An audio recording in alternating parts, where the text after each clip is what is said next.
Good morning students. एक बार फिर से आपका स्वागत है आपके अपने चैनल अकाउंट्स वाला पर।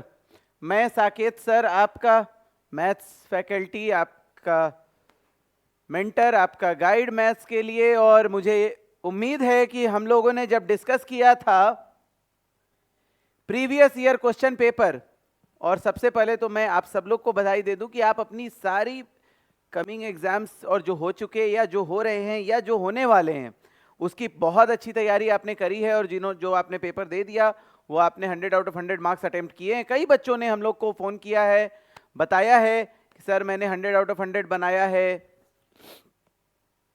और आएगा भी नंबर जब आप देखेंगे। और हम लोग अपने सीरीज को कंटिन्यू करते हुए आगे बढ़ते हैं, और वो सीरीज का पहला part section A MCQ last video में आपने देखा था, उसके लास्ट में आपने देखा था section B very short answer, section C short answer questions. अब हम बढ़ते हैं अपने लॉन्ग आंसर के लिए। ये वीडियो कुछ कुछ दिन पर क्यों आ रही है, क्यों नहीं रेगुलर क्यों नहीं आ रही है, उसके पीछे एक बहुत सिंपल सा रीजन है माय डियर स्टूडेंट्स।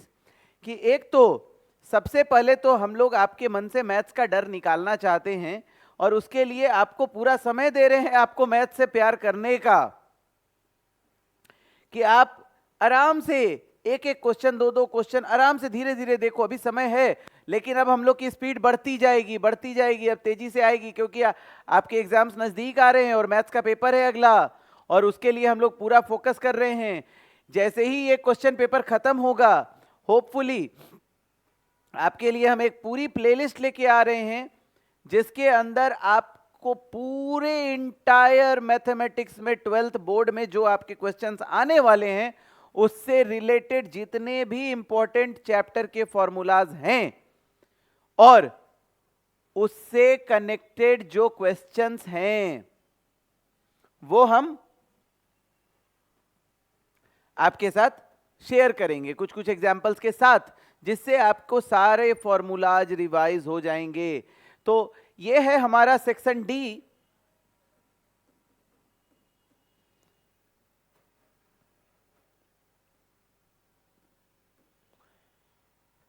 जो कि लॉन्ग आंसर क्वेश्चंस है। इससे 4 क्वेश्चंस आपके होते हैं, जिसमें एक या दो क्वेश्चंस में और पार्ट भी होता है कि आप ये बनाओ या ये बनाओ। तो जो आपको कंफर्टेबल हो हम लोग दोनों डिस्कस करेंगे।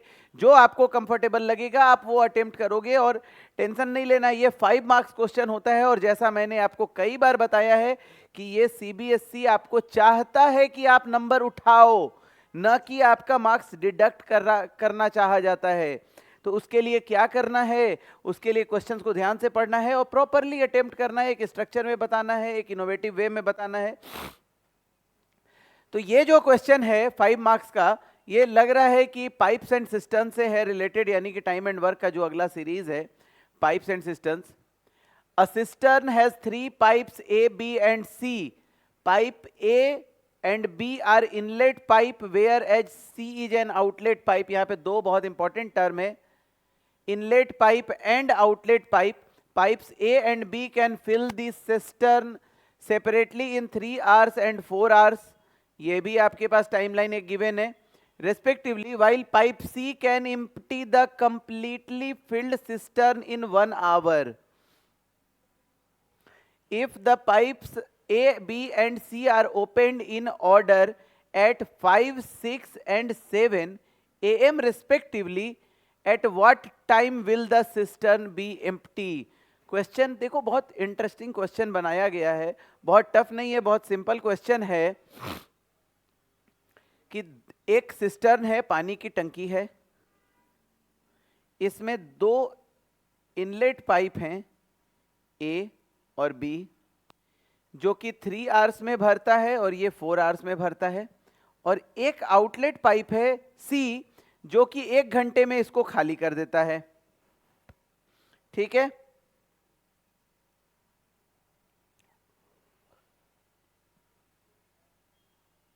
पांच बजे सुबह ए को ऑन किया गया, 6 बजे सुबह बी को ऑन किया गया और 7 बजे सुबह सी को ऑन किया गया।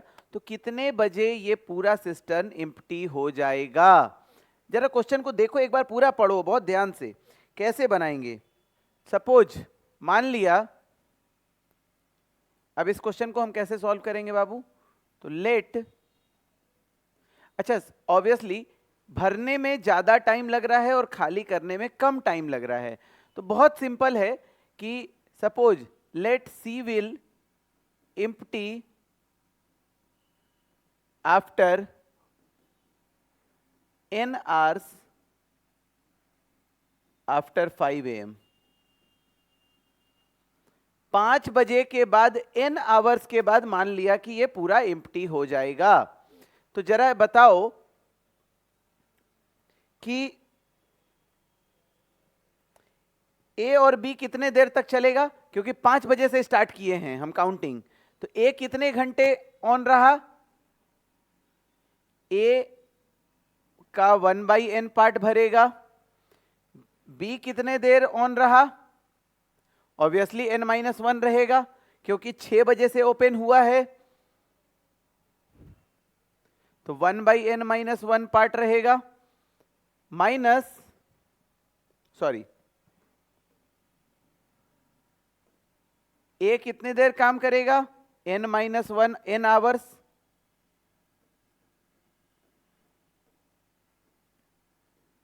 बी कितने देर करेगा? n-1 hours. और सी कितने देर ऑपरेट करेगा? n-2 hours.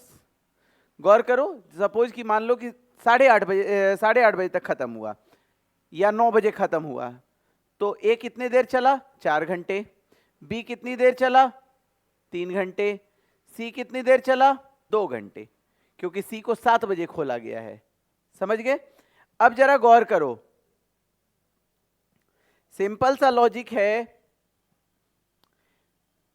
n/3 plus n-1, ये 3 घंटा का पार्ट, ये 4 घंटा का पार्ट, और ये 1 घंटा का पार्ट, और मिलके कितना पार्ट भरा? 0 पार्ट बचा। ये इतना पार्ट भर पाया, ये इतना पार्ट भर पाया, ये इतना पार्ट खाली कर दिया, तो नेट कितना आया है? आंसर 0। इस इक्वेशन को सॉल्व कर दीजिए, तो हमारा n का वैल्यू आ जाएगा बाबू 21/5 आवर्स। 21/5 आवर का मतलब कितना हुआ? 4/1/5 आवर, यानी कि 4 आवर 12 मिनट, यानी कि टाइम कितना हो जाएगा? 9:05 बजे से 4 घंटा 12 मिनट बाद कितना बजेगा? 9 AM 12 मिनट्स। इसको हम ऐसे भी लिख सकते हैं 9:12 AM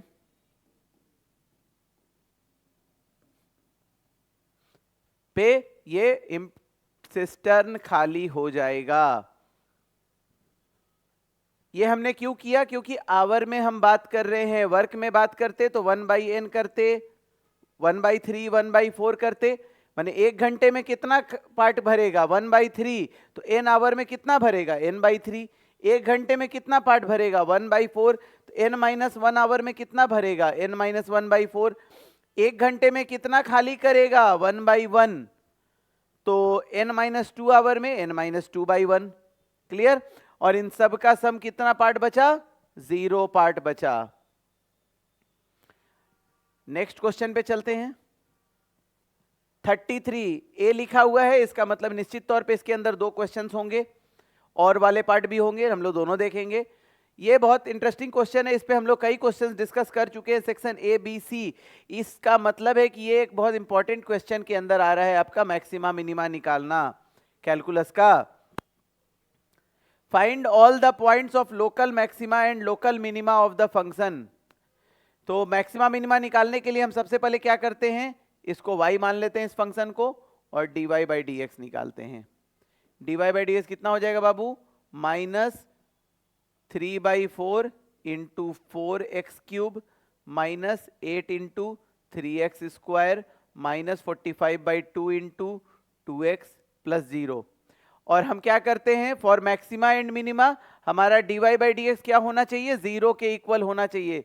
इसको 0 के इक्वल कर देते हैं, तो हमारा हो गया -3x³ minus 24x² minus 45x is equal to 0,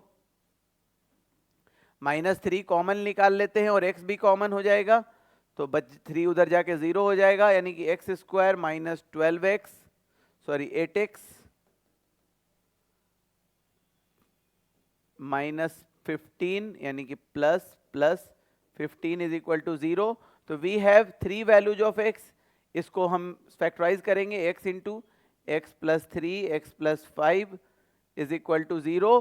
तो we have 3 values of x equal to 0, x equal to -3 and x equal to -5। अब हम क्या करते हैं, सेकेंड डेरिवेटिव निकालते हैं d2y बाई dx2, या हम f डबल डैश x भी कह सकते हैं, इसको हम f डैश x भी कह सकते हैं। तो इसका सेकेंड डेरिवेटिव निकालते हैं, याद रखना इसका नहीं, इसका ओरिजिनल इक्वेशन का। 3 3 जा 9 minus 9x square minus 48x minus 45। अब हम बारी बारी से ये तीनों जो हमारे क्रिटिकल पॉइंट्स मिले हैं, जो क्रिटिकल पॉइंट्स किनको कहते हैं, इनको कहते हैं क्रिटिकल पॉइंट्स, जिन पर dy बाई dx हमारा 0 होता है, उन पे हम बारी बारी से पुट करेंगे अपने वैल्यूज को। तो f डबल डैश 0 निकालते हैं, यहां पे हम पुट करेंगे x बराबर 0, तो क्या आएगा बाबू, 0 0 माइनस 45 लेस देन 0 है, मतलब मैक्सिमा होगा, maxima at x equal to 0। f double dash -3 क्या होगा, यहां पे पुट करते हैं तो हमारा वैल्यू क्या हो जाएगा, -9 इंटू 9 कितना हो जाएगा, -81 माइनस 48 इंटू 3 144 माइनस 45 जो भी आएगा वैल्यू, तो लेस देन 0, यानी कि इस पे भी मैक्सिमा होगा।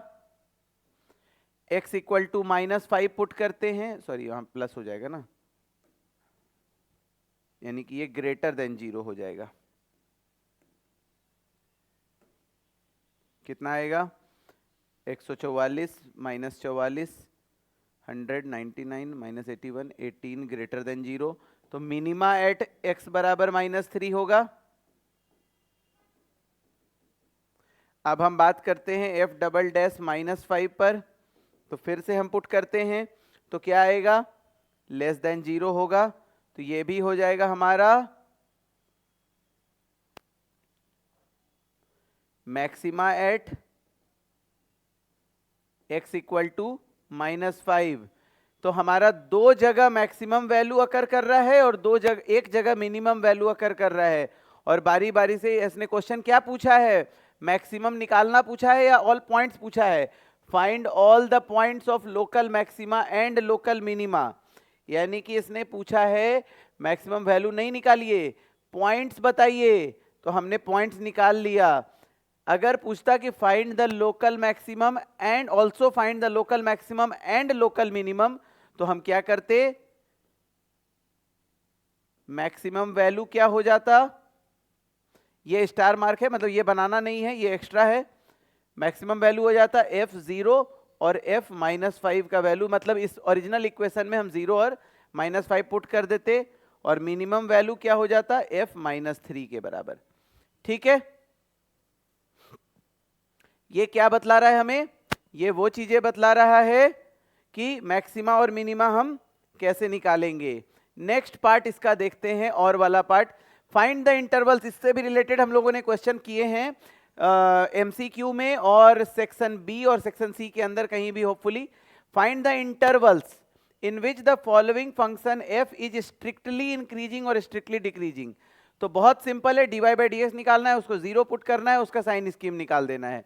सिंपली f डैश x निकालिए बाबू, क्या होगा, इसका 0 हो जाएगा, -9 plus 12x minus 3x square, इसको 0 कर दीजिए, -3 कॉमन निकल गया, तो x square minus 4x plus 3 बराबर 0, x बराबर 3 और 1, इसका साइन स्कीम निकाल दीजिए, 1 और 3।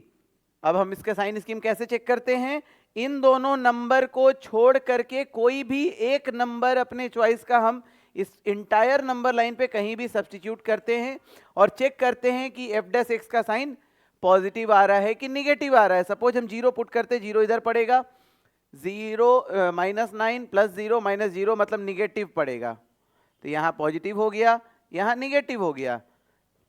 इट मीन्स कि यहाँ पे डिक्रीजिंग हुआ फंक्शन, यहाँ पे इंक्रीजिंग हुआ और यहाँ पे डिक्रीजिंग हुआ। तो वी हैव फंक्शन स्ट्रिक्टली, अच्छा स्ट्रिक्टली और इंक्रीजिंग में बहुत माइनर सा अंतर होता है, सिर्फ इंटरवल का। स्ट्रिक्टली डिक्रीजिंग इन -इन्फिनिटी से लेकर के 1 यूनियन 3 से लेकर के इन्फिनिटी। ऐसा मतलब क्या, ये स्मॉल ब्रैकेट मतलब ओपन इंटरवल स्ट्रिक्टली में देना है, और अगर इंक्रीजिंग पूछेगा तो क्लोज इंटरवल, बट इन्फिनिटी हमेशा ओपन इंटरवल में रहेगा।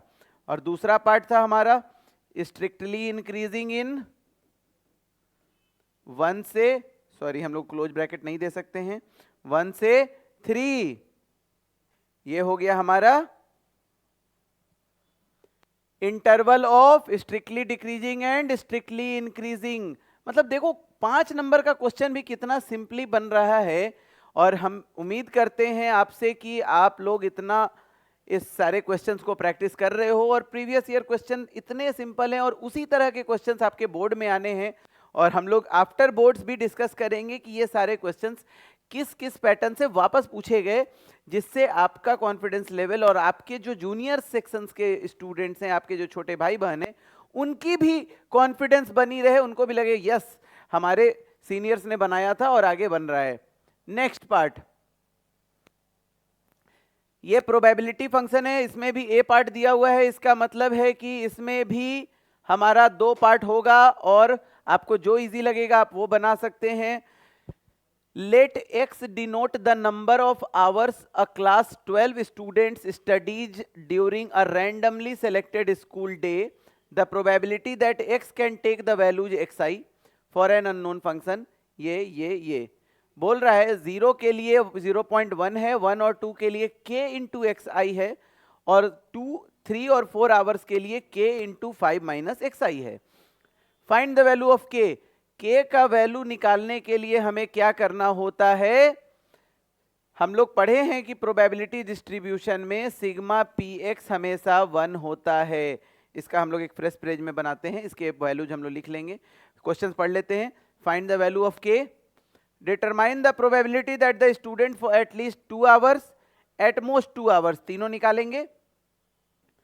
हम लोग प्रोबेबिलिटी को वापस यहां पे लेते हैं, px is equal to 0.1 for xi बराबर 0, दूसरा है हमारा kxi for xi is equal to 1 और 2, और है हमारा k multiplied by 5 minus whole xi for xi is equal to 3 और 4। पहला क्वेश्चन पे आते हैं हम, कह रहा है कि k का वैल्यू निकालना है, तो आप गौर कीजिए, हम लोग पढ़े हैं सिग्मा px बराबर 1 होता है, माने sum of all the probabilities in a probability distribution always holds 1। Colour change कर लेते हैं पेन का, शायद आप लोग को दिक्कत हो रहा हो। तो यहाँ पे आते हैं, यानी कि 0.1 प्लस k इंटू xi की जगह 1 रखो तो k xi होगा, 2 रखेंगे तो इसी वैल्यू में पुट करेंगे, 3 रखेंगे तो यहाँ पुट कर लेंगे k into 5 minus 3 that is 2, plus 4 रखेंगे तो 5 minus 4 1 that is equal to 1। इसको सॉल्व कीजिए तो 0.1 2k plus k 3k plus 2k 5k plus 6k, 6k is equal to 1 minus 0.9, therefore k is equal to 0.9 by 6। It means हमारा value हो गया 320, that is k is equal to 3 by 20। गौर करो, दूसरा question था find the probability that student studied for at least 2 hours, मतलब कम से कम 2 घंटा, मतलब x बराबर 2, x बराबर 3, x बराबर यहां पे लिख लेते हैं हम लोग k बराबर 3 बाई 20 प्लस px बराबर 4। इसको हम सॉल्व करते हैं तो क्या होगा, x बराबर 2, मतलब कौन सा प्रोबेबिलिटी होगा, ये k इंटू 2 क्या होगा बाबू, k का वैल्यू हमें पता है 3/20 मल्टीप्लाइड बाई 2 प्लस 3, मतलब इस वाले जोन में जाएंगे 3 और 4 में कौन कौन हो जाएगा, k इंटू 3 और 4 ये वाला है, k into 2 that is 3/20 into 2 plus k into 1 3/20 into 1, 2 2 4 1 5, 3/20 into 5, यानी कि 3/4 हो गया हमारा प्रोबेबिलिटी। अब बोला है तीसरा पार्ट में के probability of student at most 2 hours, मतलब अधिक से अधिक 2 घंटा, मतलब हमें कौन कौन सा निकालना होगा, 0, 1 और 2। तो 0 के लिए प्रोबेबिलिटी थी हमारी 0.1, 1 के लिए प्रोबेबिलिटी था, यहां गौर करो 1 के लिए प्रोबेबिलिटी हम लोग निकाले हुए, ये 0 के लिए, ये 1 के लिए, ये 2 के लिए। Simple, k 3/20 into 1 plus 3/20 into 2, इसको सॉल्व कीजिए, इसको 1/10 बना लो, 2 3 5 और 6 11/20, ये हो गया हमारा। सिंपली कितना इजीली सॉल्व हो गया।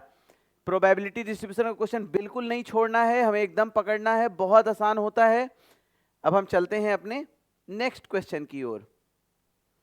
इसके लिए जगह छोड़ा हुआ था यहाँ पे, लगता है ये हमारा देख के ही लग रहा है e का पावर -2 दिया हुआ है, इट मींस कि ये एक पॉइजन डिस्ट्रीब्यूशन का क्वेश्चन होना चाहिए। Let's see, a river near a small town floods and overflows twice in every 10 years on an average, assuming that the Poisson distribution जो हमने बोला था is appropriate, what is the mean expectation? Also calculate the probability of 3 or less overflows and floods in a 10-year interval. Mean expectation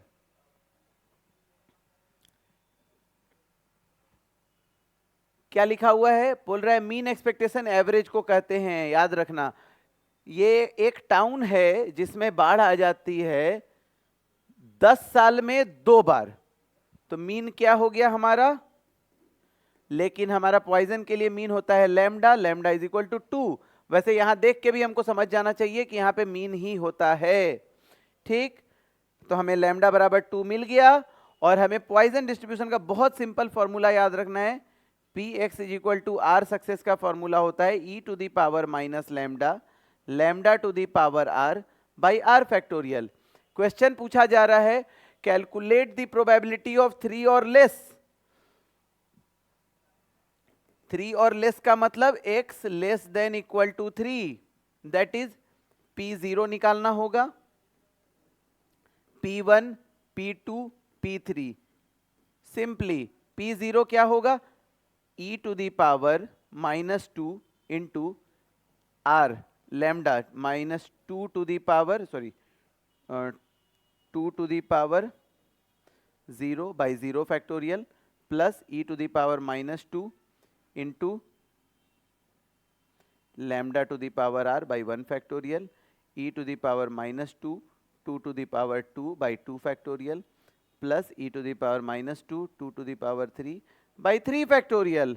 common निकाल लीजिए e का power -2, बहुत simply 2 का power 0 1 होता है, 2 का पावर 1 2 होता है, 4/2 2 हो गया, 8/6 यानी कि 4/3 हो गया, और e का पावर -2 का वैल्यू हमारा दिया हुआ है, उस वैल्यू को पुट कर दीजिए 0.13534 मल्टीप्लाइड बाई 2 2 4 1 5 15 19/3, ये वैल्यूज आ जाएगा हमारा,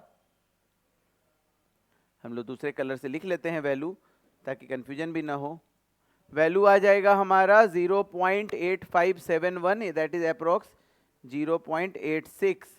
ये हो गया प्रोबेबिलिटी 3 और लेस। यानी कि पॉइजन डिस्ट्रीब्यूशन का क्वेश्चन बहुत आसान होता है अप्रोक्सीमेट करना, देखने में बहुत कॉम्प्लिकेटेड लगता है। इस फॉर्मूला को आप याद रखिए एकदम जी जान लगा के, ताकि हम इसको अप्लाई कर सकें। नेक्स्ट क्वेश्चन पे चलते हैं हम। इसमें भी एक वैल्यू दिया हुआ है, यानी कि अरिथमेटिक का क्वेश्चन होगा। इसको देखिए जरा एक बार, क्वेश्चन को पढ़ते हैं हम लोग। Amrita buys a car for which she makes a down payment of rupees 2,50,000 and the balance is to be paid in 2 years by monthly installment of 25,448 rupees each. If the financier charges interest at the rate of 20% per annum, find the actual price of the car. तो बहुत simple है, ये EMI का question है। N निकाल लेते हैं।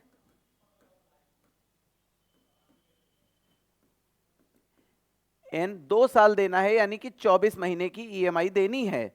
और क्या देना है बाबू? I, मतलब इंटरेस्ट रेट निकालेंगे ना। 20% को हम क्या करेंगे, लेकिन ये एनुअल है, हमें देना है, ये 3 चीजें दी हुई हैं, जो जो चीजें दी हुई हैं उसको लिखते हैं। हमें देना है मंथली, मतलब 0.2 डिवाइडेड बाई 12 कितना हो जाएगा, इसको यहां पे कर दो, यानी कि 1/60। ऐसे भी हमारा कंफ्यूजन हो रहा था 60 कहां से आएगा, देखो 60 आ गया। अब 61/60 कैसे आएगा, वो भी आ जाएगा, चिंता नहीं करना है। अब हम एक बहुत सिंपल फॉर्मूला लगाएंगे। EMI का फॉर्मूला होता है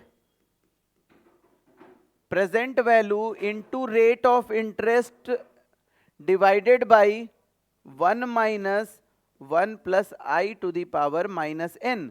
इसको इक्वेट कर दिया जाए, कैसे इक्वेट करेंगे?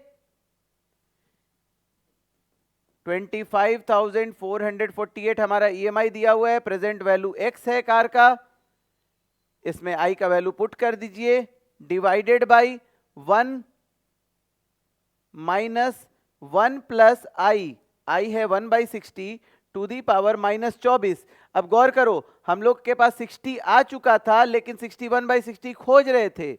देखो 60 और 1, 61/60 आ गया। मतलब आपको बिल्कुल चिंता नहीं करना है, क्वेश्चंस इतने सिंपल तरीके से, बस टेक्निकल तरीके से थोड़ा कंफ्यूज करने के लिए पूछेगा। मैक्सिमम डेटा क्वेश्चन के अंदर गिवन रहता है, बस उसको हमको फाइंड आउट करना है और पुट करना है। और इसको जब आप सॉल्व करेंगे तो आपका वैल्यू आएगा अप्रोक्स x = 5 लाख। लेकिन ये total price of the car नहीं है, अभी तक हमने इस वैल्यू को यूज नहीं किया था। Therefore price of the car क्या हो गया, 5 lakhs plus 2.5 lakhs, that is equal to 7,50,000 approx. ये हो गया हमारा प्राइस ऑफ द कार। ये है हमारा अंतिम क्वेश्चन। लॉन्ग आंसर का मतलब सेक्शन डी का लास्ट पार्ट जो था हमारा, वो है सॉल्व हो गया। देखो, या तो EMI से क्वेश्चन आ रहा है जो कैलकुलेशन बेस्ड है, या तो कैलकुलस का बहुत बेसिक, जो आप डायरेक्ट फॉर्मूला पुट करके मैक्सिमा मिनिमा निकालना, इंक्रीजिंग डिक्रीजिंग फंक्शन निकालना, अगर आपका dy/dx पे पकड़ अच्छा है, जो कि आई होप कि अच्छा है, मैं जानता हूं, क्योंकि आपने बहुत अच्छे से पूरी साल तैयारी की है, तो आप लोग बहुत मेहनत किए हो, बस थोड़ा सा ब्रशअप करने की ज़रूरत है एग्ज़ाम टाइम में। इसको हम लोग समझेंगे। अब इससे आपका सेक्शन डी का सारा लॉन्ग आंसर पार्ट कंप्लीट होता है, और हम लोग बहुत जल्दी, इस बार बहुत डिले नहीं आएगी वीडियो, होपफुली साथ ही साथ आ जाएगी, अपलोड हो जाएगी सेक्शन ई जो कि केस स्टडी होता है, उसकी वीडियो। तो हम लोग बहुत जल्दी मिलते हैं। सेक्शन ई मतलब इस पूरे क्वेश्चन पेपर सीरीज का 1 साल का जो क्वेश्चन था, उसके अंतिम पार्ट जो कि केस स्टडी पैसेज बेस्ड होता है, 4 मार्क्स ईच, 3 क्वेश्चन होते हैं, 36, 37, 38 नंबर क्वेश्चंस, जो कि बहुत आसान होते हैं। देखने में बहुत लंबे चौड़े लगेंगे, पिक्चर बना देगा, लेकिन उसमें आपको डरना बिल्कुल नहीं है, उसके तरीके हम लोग सीखेंगे। तब तक आप सेक्शन डी पे पकड़ बनाइए, अपनी तैयारी कीजिए, और हम लोग बहुत जल्दी मिलेंगे सेक्शन ई को सॉल्व करने के लिए। बस लाइक करना चैनल को मत भूलिए, सब्सक्राइब करना मत भूलिए, कमेंट कीजिए, जहां आपकी डाउट्स है उसको हम लोग सॉल्व करते हैं। उसमें आप अपने फ्रेंड्स को, अपने रिलेटिव्स को, जो आपकी तैयारी कर रहे हो अप्लाइड मैथ्स की या CUET की या 11th में हो, उनको आप शेयर कीजिए, ये वीडियो उनको शेयर कीजिए, ये चैनल का लिंक, ताकि उन्हें भी पता हो कैसे क्वेश्चंस आते हैं, हमें कैसे कैसे अटेम्प्ट करने हैं नेक्स्ट ईयर के बोर्ड एग्जाम में। तो थैंक यू सो मच, मिलते हैं फिर।